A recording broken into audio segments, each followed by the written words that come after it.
이제 라운드 테이블 발표 및 토론을 하겠습니다. 저는 오늘 진행을 맡은 그리고 함께 발표를 하는 김찬호라고 합니다. 오늘 이 자리가 마련되기까지 그리고 이 책이 나오기까지 과정을 간단하게 말씀드리면 처음 이 기획이 시작된 건 무려 2년도 넘었습니다. 재작년 8월쯤으로 기억하는데요. 그때 몇몇 분이 김현면 선생님과 저와 몇몇 분이 굉장히 많은 논의를 심각하게 했고 어떻게 이걸 짜야 될까 고민을 했었는데 한 3개월 지나고 났을까 김현면 선생님께서 갑자기 전화가 왔어요. 긴급한 상황이 생겼다고. 우리가 정년을 잘못 계산해서 1년을 빠르게 보고 있었다고 해서 덕분에 준비기간이 1년이 더 늘어났고 아까 아마 김현면 선생님이 눈물 흘린 거는 억울해서 좀 늦게 해도 되는데 일찍부터 해서 그랬던 게 아닌가 좀 생각이 듭니다. 그리고 준비 과정에서 제가 굉장히 고심했던 것은 이거 어떻게 보완을 시킬까. 무엇보다도 조한혜정 교수님이 이 기획을 알면 안 된다. 왜냐하면 끊임없이 개입을 하시거든요. 개입하셨고요. 아마 김현면 선생님이 그 고생 때문에 눈물을 흘리셨을 생각합니다. 그 당신을 위해서 하는 작업인데도 개념이 없으세요. 그렇죠? 그래서 이 모든 저작물, 이 기획, 이 전체 프로그램 같은 것도 선생님께서 많이 참여하신 거라고 알고 계시면 되겠습니다.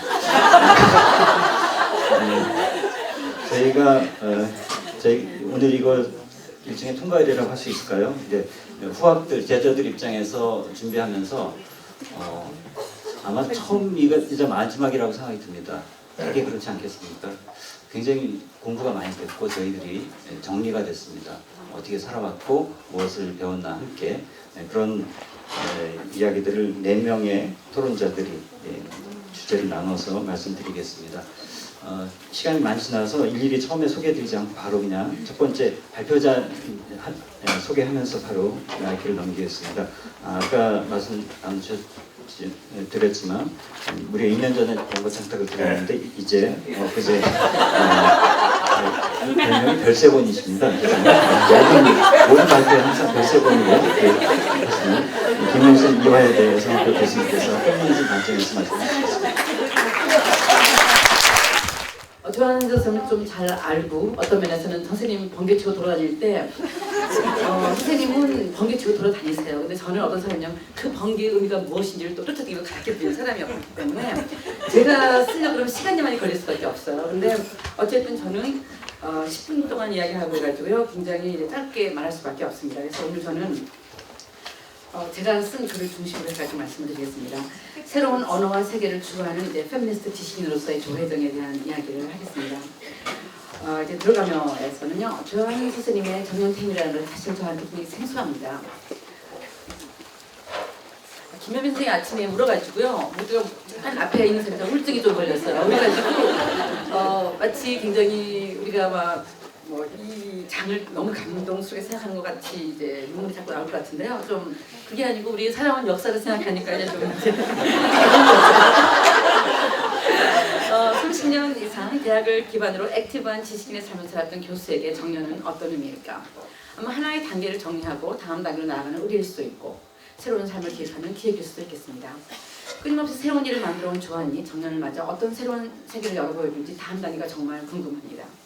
제가 경험한 그리고 생각했던 조한과 페미니즘을 말하는데 10분은 정말 너무 짧습니다. 긴 이야기는 나중에 하기로 하고 오늘은 몇 가지 초점을 맞춰 제 생각을 말하고자 합니다. 오늘 이야기는 사실 미래 이야기가 아니고 80대 초부터 조한을 만나온 후학이며 또 주니어 동료인 저의 기억에 의존한 과거의 이야기입니다. 항상 미래를 먼저 사는 조한이 과거의 이야기를 좋아할지는 모르겠습니다. 조한은 한국의 대표적인 페미니스트 학자입니다. 조한이 그것을 원하든 원하지 않든 많은 사람들이 그렇게 생각하고 해외에서 그렇게 생각을 합니다. 물론 조한의 페미니즘은 1970년대 이래 주제뿐만이 아니라 페미니즘 정치학에서 가장 중요한 여성 주체가 누구냐에 대한 관심 또한 계속 변해왔습니다. 한때는 이제 여학생들을 가장 중요하게 생각했고 어떤 때는 아줌마들을 중요하게 생각한 적도 있고 어떤 때는 청년을 중요하게 생각하고 한 적도 있고 어쨌든 이 주체가 누가 되는가에 대해서 끊임없이 변화해왔습니다. 또 세대라든가 청년이라든가 마을 공동체 이슈 등 조한이 중요하게 생각하는 다양한 차원들이 조한의 페미니즘과 결합하기도 하고 또 조한이 관계를 맺었던 페미니즘 친구들과 또 좀 긴장 관계를 갖기도 합니다. 그것은 한국 페미니즘의 진화와 이제 조한 개인의 사회적 지적 활동의 진화 사이의 어떤 간격이기도 합니다. 그러나 조한은 한국의 어떤 점에서 갖지 못한 독특한 그녀만의 리질리언스, 영화 아시죠? 리질리언스, 탄력성이죠. 따로 또 같이 그리고 긍정의 정치학으로 이런 긴장을 기꺼이 여정으로 받아들여봤습니다. 첫 번째, 한국의 페미니즘 담론의 역사를 만들어온 조한혜정에 대해서 말씀드리겠습니다. 오늘은 조한의 초기 페미니즘 연구에 국한해서 그녀가 페미니즘 연구에서 차지하는 위치에 대해서 간단히 말하고자 합니다. 여기에 계신 많은 분들에게는 젊은 분들이 많으니까 1970년대 혹은 80년대는 어떤 신화의 시대나 전설의 시대일 수 있습니다. 왜냐하면 70년대 태어나거나 80년대 태어났기 때문에 정말 인지할 수 없는 과거이죠. 어떤 면에서는. 저는 가끔 이 전설의 시대가 어떠했는지에 대해서 쓰여져야 한다는 생각을 하고 있고 아마 그것을 쓸 수 있는 사람 중 하나가 저 자신이라고 생각을 합니다. 오늘이 아마 그 시작일지도 모르겠습니다.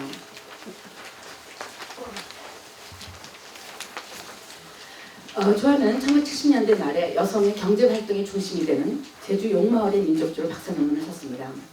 조한혜정은 제주 용마을이 여성과 남성에 나온 인용입니다. 어느 한편이 다른 편의 자치권을 침해하지 않는, 즉 여성 지배적인 현실, 경제 차원에서 여성 지배적인 현실과 이 제사라든가 그런 걸 통한 규범의 세계에서 남성 우월적 의식 세계가 공존하는 양편 비우세, 두 쪽 어느 것도 이제 도면하지 않는 양편 비우세 사회라고 제주 용마을을 정의했습니다. 이 논문은 분명한 페미니스트 비전을 보여주었는데 한국 사회에서 많은 논쟁을 일으켰습니다. 게다가 현재 사회학자 그리고 여성활동가들은 조한의 조한이 이제 수집한 민족지적 사실이나 해석에 대해서 많은 견해를 내놓았고 마치 아마존 사회의 발견처럼 제주를 다루는 자체에 대해서 불편해했습니다. 저는 현지에서의 비판에도 불구하고 제주 용마을 연구는 한국 페미니스트 인류학 연구 역사에서 중요한 위치를 차지해야 된다고 생각을 합니다. 70년대 페미니스트 인류학 연구는 두 가지 방향에서 진행되어 왔습니다. 하나는 왜 여성은 종속되어 있나, 왜 남녀는 불평등한가라는 종속과 불평등의 원인에 대한 해답을 추구하는 것이었고요. 또 다른 하나는 해방된 여성들 혹은 남녀 평등 사회의 사례를 찾아내거나 상상하는 작업이었습니다.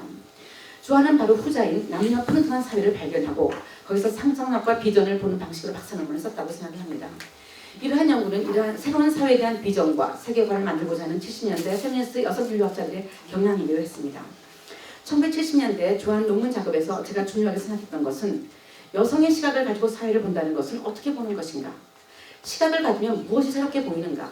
새로운 것은 그렇지 않은 것과 어떤 관계를 가지는가 하는 어떤 관점의 문제, 세계관의 문제, 방법론의 문제를 이 논문에서 다루고 있다고 저는 생각을 했기 때문에 이 논문은 굉장히 중요한 논문이라고 생각을 합니다. 그리고 이러한 문제 설정과 문제 제기는 이후 조한이 시도하는 많은 연구와 프로젝트에서도 비슷하게 나타납니다. 조한은 과거를 곱씹는 것보다 부상하는 새로운 것을 잡아내는 능력, 부상하는 것들의 의미를 부여하는 정치적인 태도, 부상하는 것들이 위치하는 틈새를 넓히는 개입과 실천이 조한의 접근 방식이고요. 이러한 접근 방식은 이미 용마을 연구에서 시작되었다고 저는 봅니다. 용마을 연구는 비전으로서 상상력의 영역으로서의 조한의 인류학, 페미니즘 문화 연구의 기원으로서 너무나 흥미로운 정초가 아닌가 저는 이렇게 생각을 합니다. 80년대 초 아까 이제 한상호 쌤도 이제 70년대 돌아온 조한이 한국의 마가렛 미드였다 뭐 이렇게 말씀하셨는데 80년대 초 마가렛 미드의 이제 세부족 사회의 성과 기질을 번역하기도 한 조한은 근대 이전에 많은 사회들은 다양한 남녀의 성역할 결합 양식을 갖고 있었고 남녀 간의 차별이 상대적으로 약했다는 가설을 이제 제안하고 있었습니다. 페미니스트 인류학자로 한국에 돌아온 조한혜정은 가족 내에서의 남녀의 성역할 동일화, 가족 내에서 남녀가 같은 성역할을 가져야 된다. 그리고 다양한 성역할을 이제 주장을 했고 남녀 평등을 옹호했습니다. 또 서구의 근대를 비판하고 다양한 사회의 다양한 삶의 모습을 제안하는 미국의 Women Culture and Society 우리 사회의 번역이 최근에 됐는데요.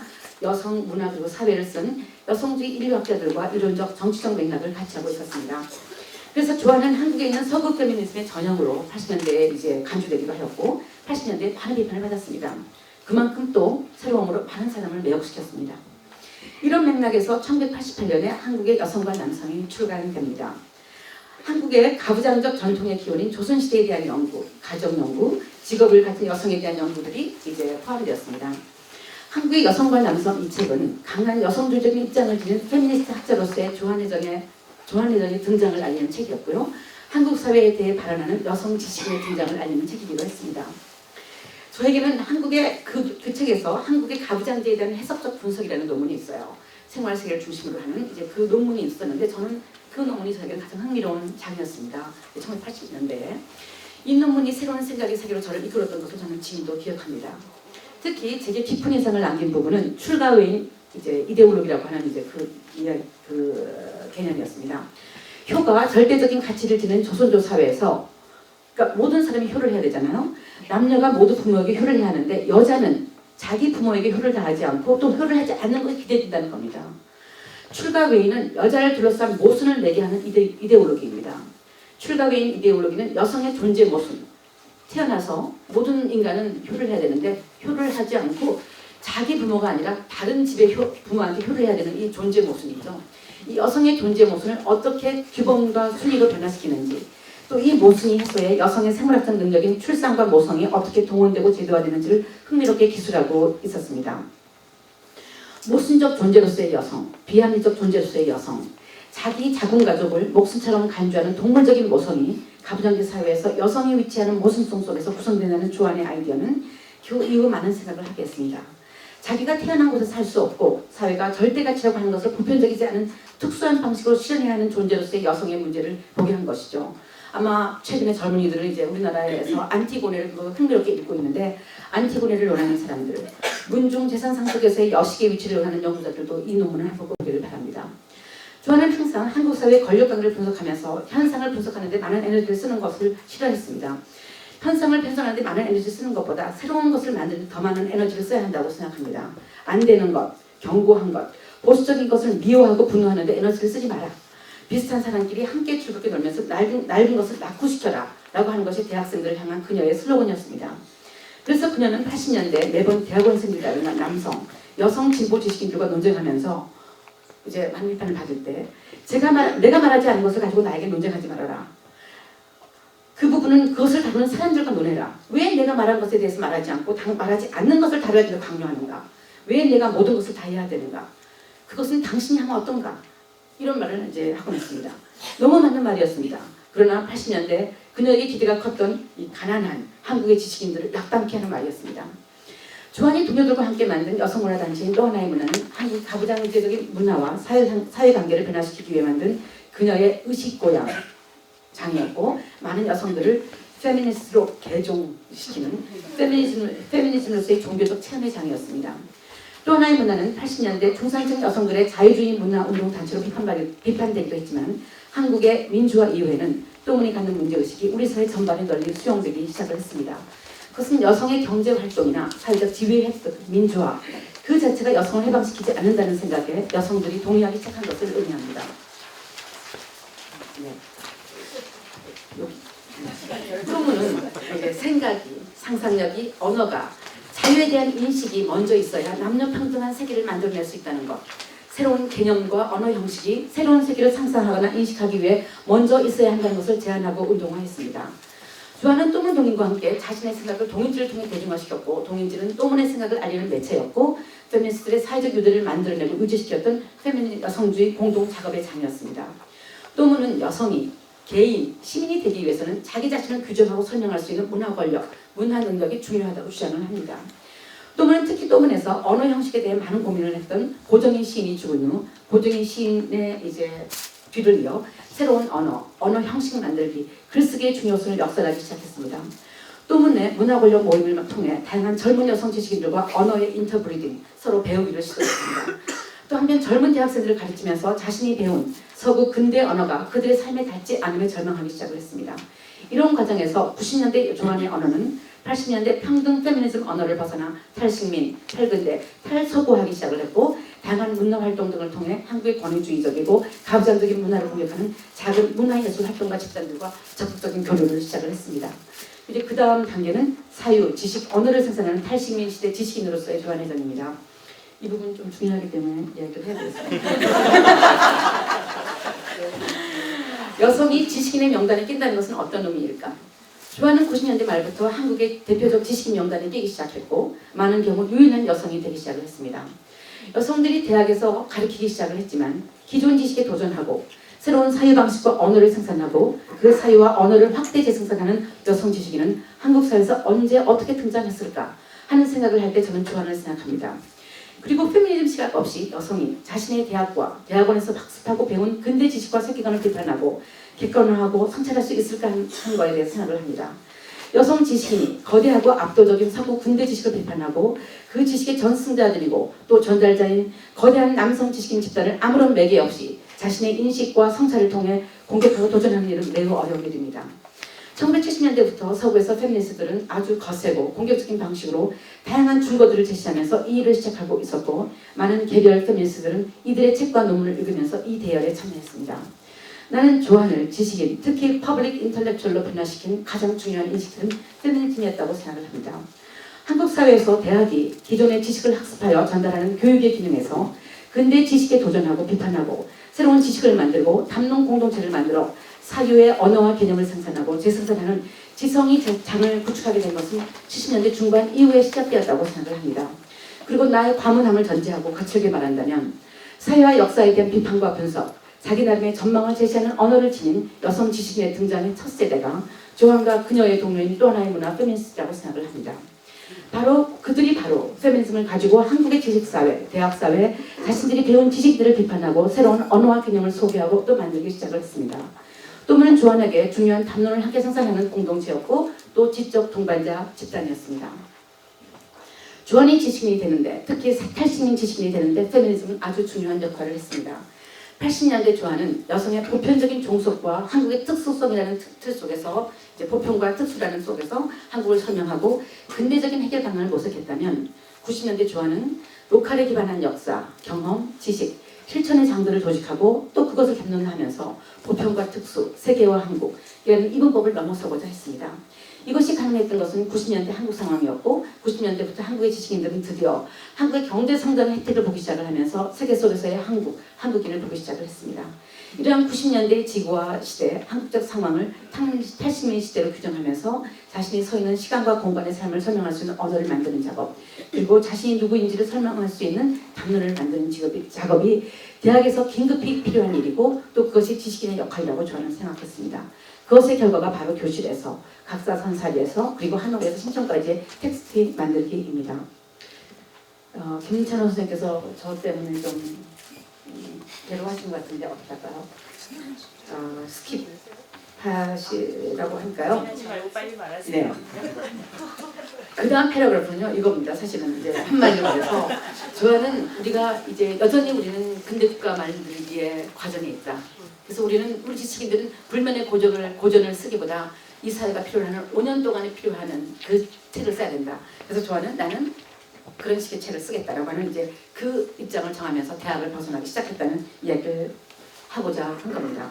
그리고 그 다음에 2000년부터 조안은 청년들의 문제를 넘어가고 있었고 그녀에게 페미니즘은 해결되지 못한 여전히 근대적인 문제들을 너무 무겁고 부담스럽게 붙잡고 있는 변화하는 세계의 자녀 부분으로 보이기도 이제 보기도 했습니다. 그녀는 페미니즘이 좀 더 가볍고 모바일하게 제기되는 다양한 문제에 답변을 해주고 남성들과도 새로운 연대를 하는 방식으로 갔으면 좋겠다고 생각하는 듯 했습니다. 조안은 페미니즘이 너무 근본적이고 본격적인 논의를 하거나 너무 정책적인 방향으로 문제를 풀고 있다고 느꼈습니다. 그래서 2000년대 초기에 여성학회 와가지고 나는 여성학회 오지 않겠다 이렇게 말해가지고 또 이제 무리를 일으켜요. 신자유주의 시장에서 일정 정도 성공의 지분을 갖고 있는 여성들이 등장하고 여성들 내부의 차이가 가시화되는 시점에서 근대의 프로젝트에서의 페미니즘은 어려움에 처하고 있었습니다. 제도적이고 사회적인 차원에서의 평등 페미니즘은 이제 정책 차원으로 넘어가고 있었고 여성이라는 범주를 중층 결정하는 권력망 속에 갇혀있는 여성들의 이슈는 개인적인 문제가 되어버리고 있었습니다. 조안에게만이 아니라 많은 페미니스트에게 페미니즘은 해결하기 어려운 정치하게 되고 있었고 그 교착 상태에서 조안은 여성들이 가지고 있는 능력을 공유하고 나누는 사회적 모성, 돌봄의 실천에 관심을 가지면 좋겠다는 의견을 종종 피력했습니다. 그래서 마지막 단계가 근대 갈색가족을 넘어서 새로운 사회적인 인류로서의 모성, 돌봄 그리고 마을 만들기 위해서의 페미니즘의 관계를 제가 조금 말씀드리고 싶었습니다. 사실 제가 알고 있는 조안은 페미니스트 중에서 가장 강한 공동체주의자입니다. 그녀는 나의 것을 주장하는 근대 소유, 권리의식에 기반한 자아개념을 불편해하고 자기의 권리에 기반한 페미니스트 정치학을 불편해합니다. 그녀가 젊은 하자센터의 10대들, 88만 원 세대들의 이슈와 만나면서 근대 핵가족 제도는 더 이상 한국 사회의 구원 담론이 될 수 없다고 이제 강하게 주장하기 시작을 했습니다.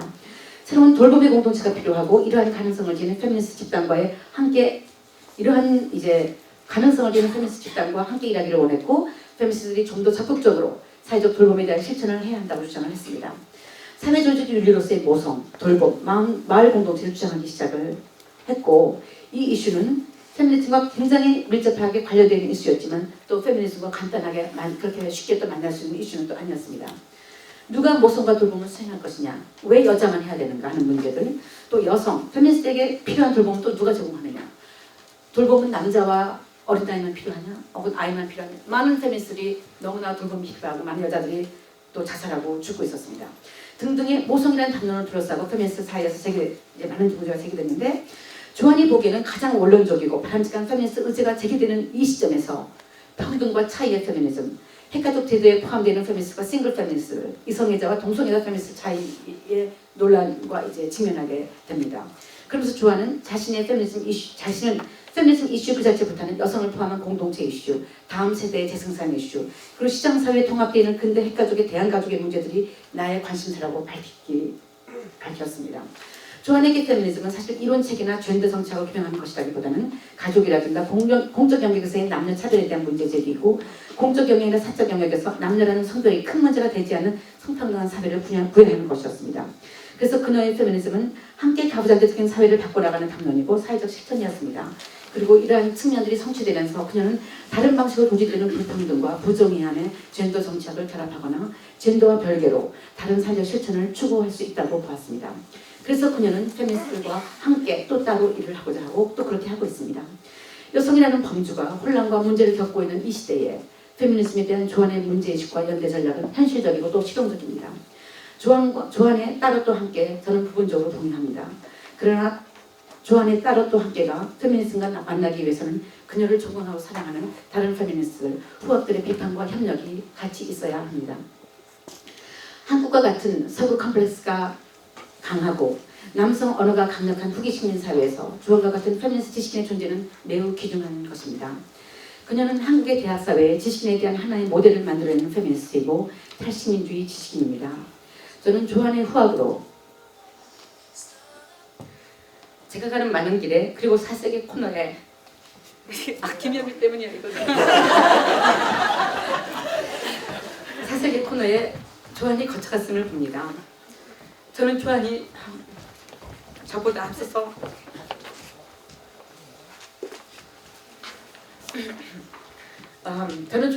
저보다 앞서서 많은 경험을 했고 또 많은 일을 먼저 했다는 것이 다행스럽고 다행이라고 생각하고 또 자랑스럽고 그렇게 했습니다.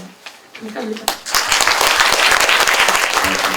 여러분 책에 페미니즘과 관련해서 여러 글들이 있지만요. 220쪽에 육각형과 팔각형이라는 유에노 치스코 선생의 글이 있거든요. 조안의 선생님과 경계에서 말한다라는 대단집이 있었고요. 이 글도 굉장히 짤막하게 여러 가지 실고 있는데 223쪽의 밑에서 세 번째 줄 보십시오. 그래도 한국에 대한 어떤 뉴스를 듣게 되면 맨 먼저 떠오르는 것은 해정이나 은실이나 현미. 왜 있는지 아셨겠죠? 그리고 그 외에 내가 경영은 이렇게 나옵니다. 국제적으로 경계를 넘어서서 페미니스트들의 연대가 이렇게 있어 왔음을 저희가 다시 확인하게 됩니다. 감사합니다. 두 번째 발표드리겠습니다. 엄기호 선생님이신데요. 엄기호 박사는 연세대학교 사회학과 박사과정에 입학했고 나중에 졸업할 때는 문화학과에서 학위를 딴 것 같죠? 입학을 문화학과에 죄송합니다. 예. 최근에 여러 가지 책을 썼고 얼마 전에 경향신문의 파워라이터로 특별한 인터뷰도 이렇게 나온 걸 보고 제가 반가웠는데 학위 논문은 그 학교에서 교육 불가능성, 교사들의 어려움, 학생들과 소통 이런 거를 다뤘고요. 청년 세대에 관한 많은 글을 써왔고 오늘 발표 주제도 청년 세대 문화적 주체에서 지속 가능성으로 이렇게 주제를 잡았습니다. 발표 부탁드립니다. 저는 조혜정 선생님한테 참 많은 걸 배우기도 했지만은 오늘 말씀을 드리려고 하는 주제와 관련해 가지고는 92년인가 93년인가 있었던 그 학업 중단 청소년들에 대한 연구에 대한 발표장이 제일 먼저 생각이 나요. 그 자리에서 그게 아마 연세대학교 사회학과 공동 프로젝트였었던 것 같은데요. 그 자리에서 이제 다른 분들은 학업 중단한 청소년들을 다 이제 그러니까 이 문제를 어떻게 해결을 해야 되는가라는 데 이제 초점을 맞추고 대책을 어떻게 수립해야 되는가, 이제 이거 실태 조사와 문제 이런 거 이제 초점을 맞췄는데 그때 조한혜정 선생님께서 이제 발표를 하시면서 하셨던 말 중에 하나가 이들을 문제라고 바라보는 사회야말로 문제다. 라는 말씀을 하셔서 저는 그 말이 가장 이 기억에 남는 말 중에 하나입니다. 이제 그러면서 사실 이들의 학업 중단이라고 하는 것은 그 이들이 어떤 능력을 학교에 적응하거나 또는 그 학교에서 생활하는데 그 어떤 능력이 결여되어서 벌어지는 문제가 아니라 지금의 학교 현장이라고 하는 것에 대해 학교 현장에 대해서 뭔가를 이해하고 있는 표현으로 바라봐야 된다라고 말씀을 하셨던 것 같아요. 즉 우리가 그 인문사회과학을 한다는 사람들이 많은 것을 문제라고 바라보는 것을 문제가 아니라 그 자체를 표현으로 바라보게 되었을 때 이야기가 굉장히 많이 이제 달라지는 것이죠. 일본에서도 그 등교교부나 이런 것들을 등교교부하는 학생들의 어떤 능력이 능력이 결여되어 있는 게 아니라 그것을 사회에 대해서 노라고 하는 그 표현으로 바라봐야 된다고 이제 주장하는 그 사람들하고도 저는 같은 이 괴를 가지고 있다고 생각을 하고요. 저는 조한혜정 선생님께서 하셨던 그 청소년부터 지금까지 그 청년 세대들 간의 작업이라고 하는 것은 바로 여기에 일관된 어떤 맥락이 있다고 보고 있습니다. 하자센터를 만든 것도 학교를 그만둔 청소년들, 그리고 학교에서 좀 이렇게 끼와 이제 이런 걸 발산하고 싶었었지만은 못했던 좀 창조적인 어떤 걸 하려고 했었던 친구들이 그 획일적이고 억압적인 학교에서 이제 못 버티고 나오거나 이제 이런 친구들과 함께 그것이 하나의 표현이었음을 드러낼 수 있는, 그리고 그것이 창조적인 어떤 능력이었음을 드러낼 수 있다는 것을 단지 어떤 인식론적인 차원에서 그것을 그렇게 바라봐야 된다가 아니라 그것이 실제로 그러한 능력이라는 것을 검증하고 보여주는 장으로서 만들었던 게 저는 하자센터였다고 생각을 하고요. 이런 점에서 본다면 조한혜정 선생님이 쓰신 책에도 많이 나오는 것 중에 하나가 바로 이 이야기가 있는 공간, 그리고 자기 표현, 이제 이런 이야기가 많이 나오는 거라고 생각을 해요. 그러니까 그것을 능력의 결여가 아닌 자기 표현이라고 바라보고 그렇게 자기 표현하는 사람들이 모여서 이야기를 만들어 갈 때 그 이야기가 우리 사회에 대한 이야기가 되는 것이고 우리 사회의 어떤 모습에 대해서 새로운 것을 볼 수 있는 상상력을 모아놓은 이야기가 되는 것이고 다른 사람들에게 전승할 수 있는 게 된다고 보시는 것 같습니다. 저는 이렇기 때문에 사실 조한혜정 선생님은 굉장히 강한 공동체 지향성, 즉 요새 스스로를 이렇게 원탁회의주의자다 이렇게 말씀하는 거 둥글게 모여 앉아서 서로의 자기를 드러내고 이야기를 모으는, 이걸 굉장히 중요시 여기는 분이시지만 동시에 자기 표현이라는 말에서 드러나는 것처럼 절대 이 개인이라고 하는 것을 포기하지 않는 이제 그런 분이라고 저는 생각을 하거든요. 그래서 제가 이전에 어디에서 이렇게 강의 비슷한 걸 할 때 농담 비슷하게 한 말 중에 하나가 조혜정 선생님이 포스트 모더니즘을 이야기하고 포스트 콜로니얼리즘을 얘기하는 걸 가지고 이분을 포스트주의자라고 생각하는 건 굉장히 착각이다. 이분은 대단히 근대적인 사람이라고 제가 이제 소개를 한 적이 있고, 아마 당신이 연세대학교 교정을 걸으면서 개인이라고 얘기할 수 있는 사람이 지나가는 걸 본다면 그 사람은 아마 조한혜정일 거라고, 제가 한국에서 개인이라고 만나본 사람 조한혜정 한 명밖에 없다고 얘기를 한 적이 있었거든요. 그러니까 그런 어떤 자기 표현과 이야기를 모으는 것, 이 두 가지를 다 이렇게 중요시 여기면서 만들었던 게 전 하자였고, 그 이후에 그 청년 세대에 대한 어떤 그 담론들, 청년청이라든가 88만 원 세대라든가 그 이후에도 꾸준히 조한이 하려고 했었던 것은 그것을 표현으로 바라보면서 그것이 표현이라면 그것으로 우리는 무엇을 할 수 있는가, 무엇을 이야기할 수가 있고 무엇을 만들 수 있는가 하는데 이 초점을 맞춰왔다고 보고 있습니다.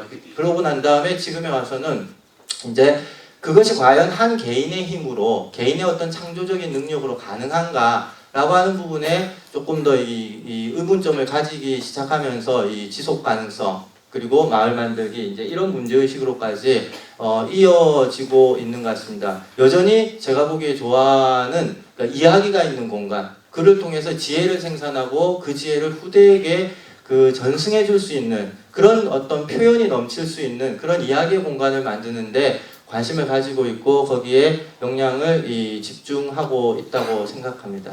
이게 제가 그 조한 선생님 밑에서 그리고 곁에서 배운 거고요.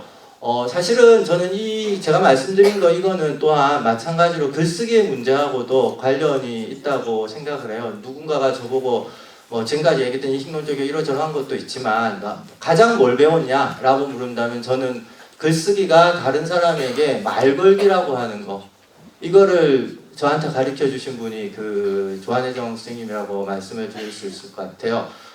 내가 잘났다고 그리고 내가 많은 걸 알고 있다 이걸 드러내기 위해서 쓰는 건 글이 아닌 것이고 누군가에게 말을 걸기 위해서 그 말을 건 그 사람이 이제 내 말에 반응을 하고 자기 말을 할 수 있게 해주는 거 저는 그게 학문이고 글 쓰는 거고 글에 제가 좀 약간 좀 이렇게 한자를 써가지고 얘기하면 좀 웃기긴 하지만 글의 도라고 요즘 제가 지금 되게 관심 있는 것 중에 하나가 글의 도거든요. 이게 글의 도라고 하는 거 글이 주제 넘어서도 안 되고 글을 쓰고 말을 하는 사람이 주제 넘어서도 안 된다는 거 글은 누군가의 곁에서 쓰는 것이고 말을 건다는 거 요거를 가르쳐 주신 분이 저한테는 이 조한혜정 선생님이시고 이러면 또 저도 울어야 되는 건가요? 그래서 저는 사실 늘 선생님이랑 같이 이렇게 또 이렇게 영감을 받으면서 같이 하면서 그 글을 쓰고 말을 하고 또 이렇게 지혜를 모으는데 같이 하고 있습니다. 예, 감사합니다. 심포지움인데 자꾸 고백이 되고 예. 다음 발표 넘어가겠습니다. 김찬호 씨를 소개해드리겠습니다. 제가 83년도에 처음 조한혜 선생님을 그 강의실에서 뵙고 지금부터 딱 30년 전입니다. 첫 세대라고 하면 그렇게 자리매김 될 수 있는데요. 그 뒤에 박사과정 거쳤고 또 하자센터랑 같이 나왔던 대한교육센터 그걸 통해서 많은 걸 또 배웠습니다. 오늘 제가 맡겨진 주제가 실천인류학 액티비즘 그런 주제인데 이건 딱히 텍스트가 없어요. 다른 주제에 비해서 실천인류학이라는 이름을 걸고 쓰신 글도 제가 모르겠어요. 생각이 안 나고 이건 그동안의 행적 그리고 저의 기억 경험을 더듬어 가면서 말씀을 드릴 수밖에 없다는 생각이 들었습니다. 그리고 어차피 제한될 수밖에 없다. 제가 늘 옆에서 지켜본 것도 아니고 어떤 때는 좀 잠깐만 이제 시간이 뜸하면 전혀 다른 일을 또 벌이고 계시고 해서 좀 당황스러운 일도 많이 있습니다. 근데 전 실천인류학 이렇게 이름 붙였으면 다만 오늘 준비하면서 이름을 좀 바꿔봤어요. 실험인류학 이런 말이 가능할까? 보면 실험이라는 게 자연과학에서 많이 하고 이쪽 이른바 문과 쪽에서는 실험 심리학이라는 게 있지 않습니까? 실험 사회학은 또 없더라고요. 근데 실험인류학 이런 말이 붙여줘도 괜찮겠다 싶을 만큼 정말 여러 가지 실험을 해오셨다. 실천이자 실험이기도 했다는 생각을 합니다. 저는 네 가지 키워드를 중심으로 간단하게 말씀을 드리겠습니다. 이 책에 제 글에 있는 것과 중복이 되는 것도 있고 또 글 쓰고 난 다음에 새로 떠오른 것이 있어서 약간 차이가 있을 수도 있습니다. 첫 번째 키워드는 일머리입니다. 일머리란 말을 가끔 요새 쓰기도 합니다만 전 처음 선생님과 일하면서 들었습니다. 그게 무슨 말이지? 잔머리는 참 많이 들리는데 공머리 꽤 있는 것 같은데 일머리 뭔가 함께 일을 하다 보면 몸이 변하지 않으면 안 되겠다 하는 생각을 자꾸 하게 됐습니다. 어떤 상황을 바라보는 실물 감각 그런 것도 계속 요구받고 또한 일머리의 중요한 것은 함께 일하는 사람과의 관계 저 사람이 무엇을 요구하고 뭘 느끼는가 무엇이 필요한가 이런 것을 끊임없이 민감하게 파악하면서 조율하는 것 그런 것이 요구된 것 같습니다. 그러면서도 그것이 일에 매몰되지 않고 항상 바깥에서 객관화시키고 깊숙이 참여하면서도 거기에 빠져들지 않는 그런 태도 그것이 일머리에서 아주 중요한 것이었다고 생각이 듭니다. 그것은 두 번째 큰 그림이라는 키워드로 저는 이어진다고 보는데요. 큰 그림 이거는 뭐 빅픽처 컴퍼니라는 미국의 어떤 그 대안학교 관련된 기관에서 나온 그림 표현이기도 합니다만 자주 이 하자센터나 이런 일을 하면서 썼던 이름이기도 합니다. 일종의 맥락잡기라고 할까요? 그러니까 한 치 떨어져서 보다 크게 사물을 바라보는 그런 관점, 이것이 매우 중요했던 것 같습니다.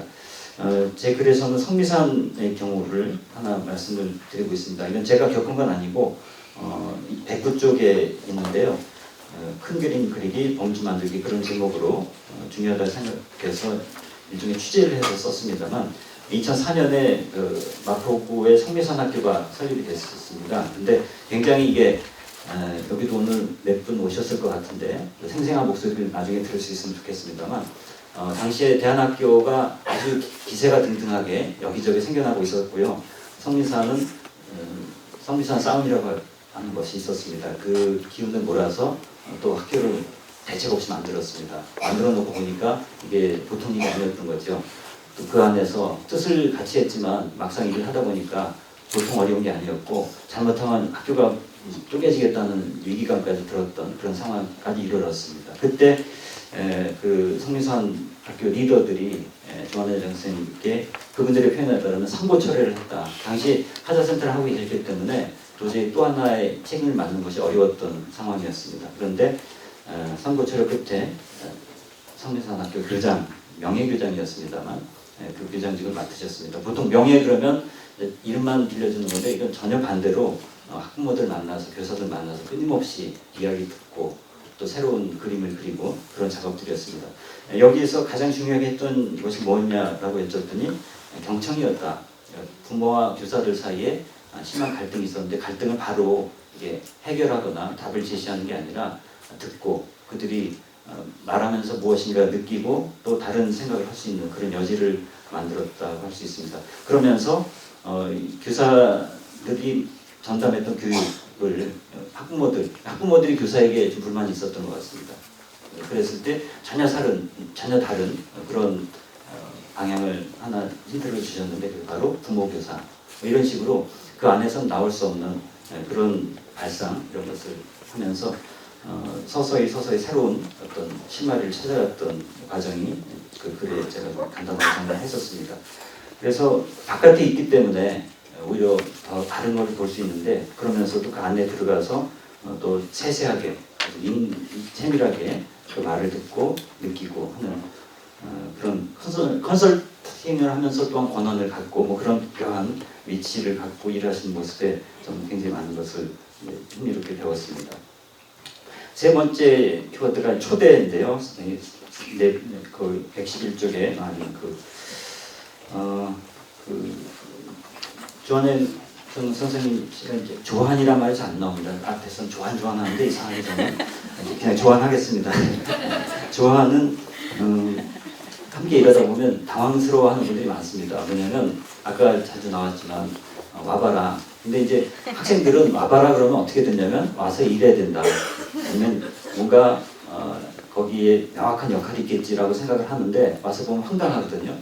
또 어떤 사람은 와서 자기가 대접받을 줄 알았는데 전혀 그런 대접을 안 해줘요. 근데 이제 선생님의 발상은 뭐냐면 이런 놀이판이 있으니까 한번 와서 만나봐라 사람들을.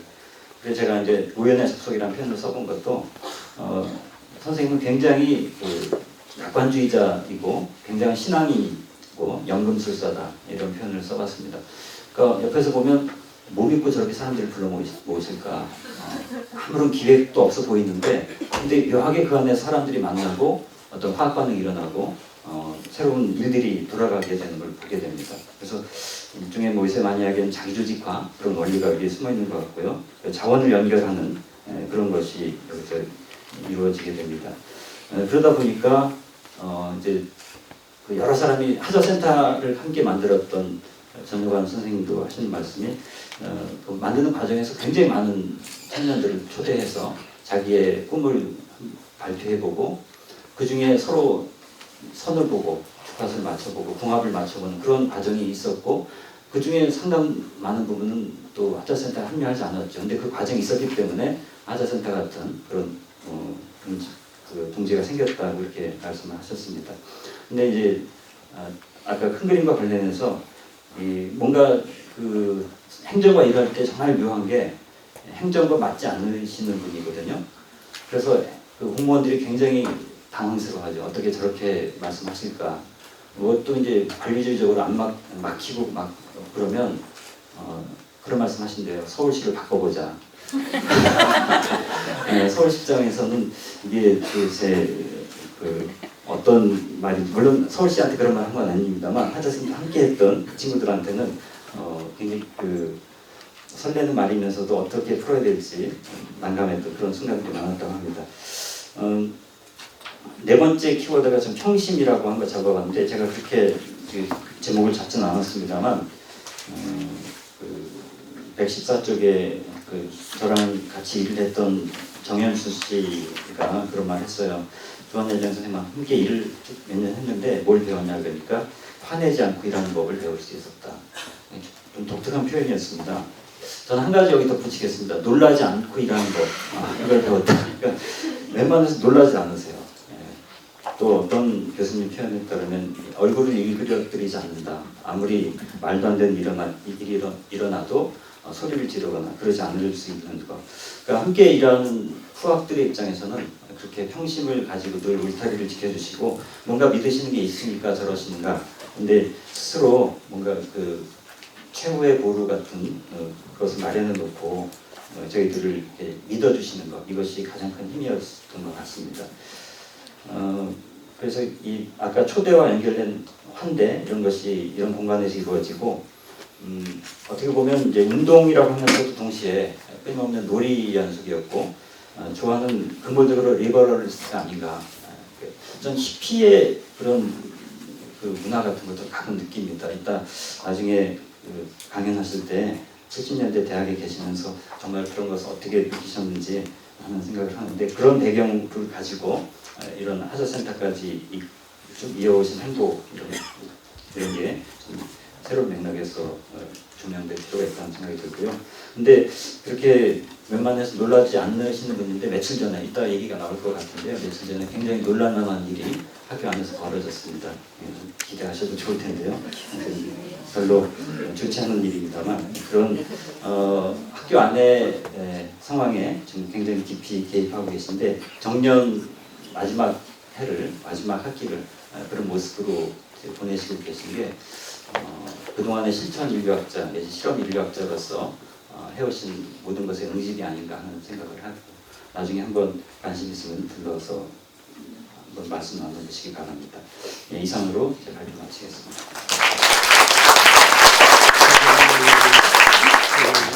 발표해 주신 김정선 네, 다음은 마지막 발표인데요. 김종률 가장 나이가 어립니다. 연세대학교 문화학과 석사 하셨고요. 논문이 정년 이후의 남성들의 정체성 그런 문제이고 아까 보셨듯이 기타 반주 이것도 함께 하셨습니다. 문화학과에 오시면 노래나 이런 기타 솜씨도 이렇게 같이 넣는지 좀 궁금하고요. 예. 글로컬 시대의 대학과 교실 발표 부탁드립니다.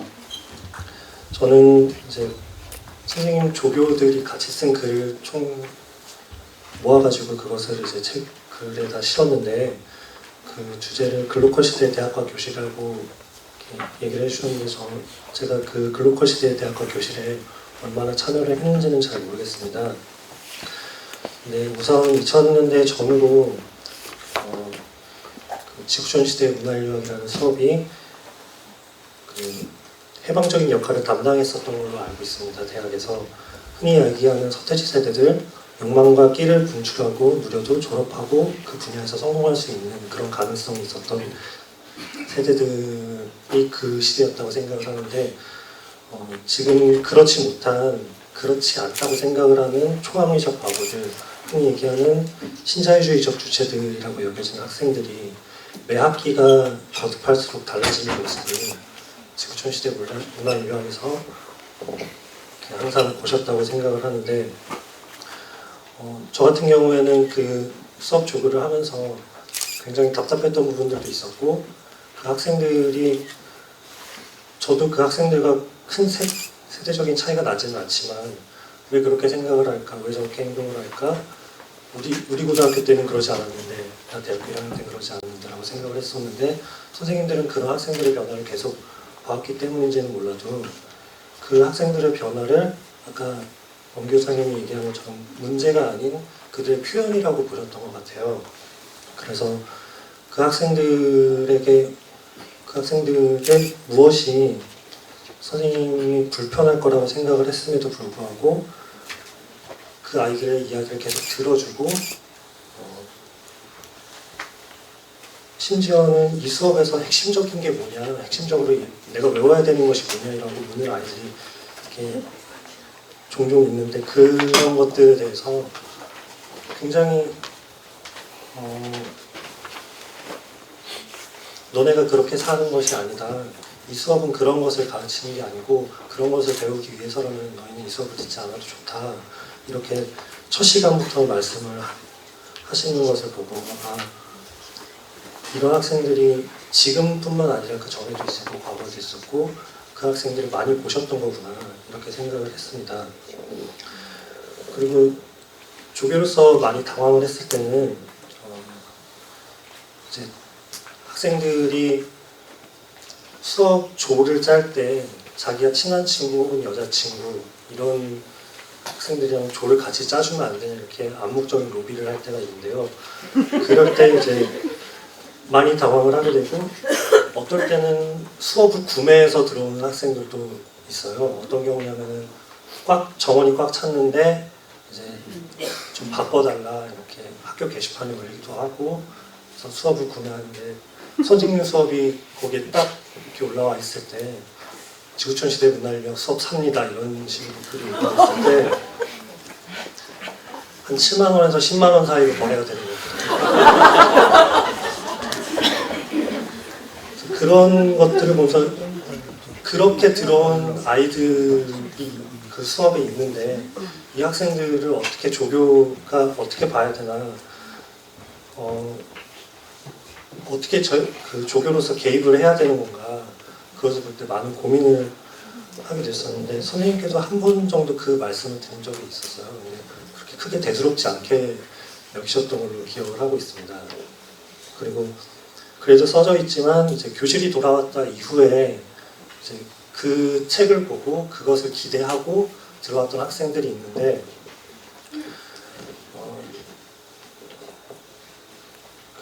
요즘 학생들이 굉장히 모범생이고 실러버스대로 이렇게 수업이 착착착착 진행될 것이라고 생각을 하고 기대를 하고 준비를 하고 딱 들어왔는데 수업이 매우 가변적이고 실러버스대로 진행되지 않는 경우들도 많고 이러다 보니까 학생들이 굉장히 혼란을 많이 겪었던 그리고 그래서 조교자한테 메일도 많이 보냈던 것으로 기억을 하고 있는데 그 혼란이 학생들의 것만은 아니었었던 것 같습니다.